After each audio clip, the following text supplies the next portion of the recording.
Here's the unfortunate casualties of these incredibly high interest rates. A woman from Barrie has seen her mortgage payments increase from $2,850 to over $6,200. The unfortunate part is she now has to sell this property. She probably bought with a minimal down payment at the cheapest possible rates at the time, but unfortunately at the peak of the real estate market. Buying so high at the peak of the market with the values of the home prices that have dropped and her incredibly high mortgage now, the amount of equity that's available for her to do anything with or have any wiggle room with is very, very limited. Worst case scenario could be that if she bought this property for just under $1 million and she only put 5% down, if the property now has dropped by even 5 or 10%, her mortgage amount is now more than the value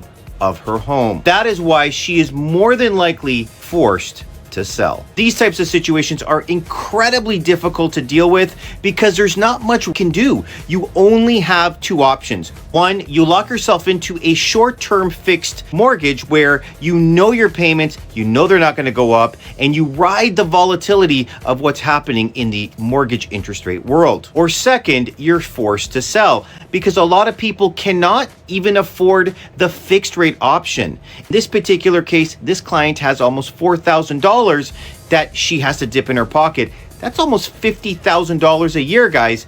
I certainly don't have $50,000, and clearly, unfortunately for this woman, she doesn't either.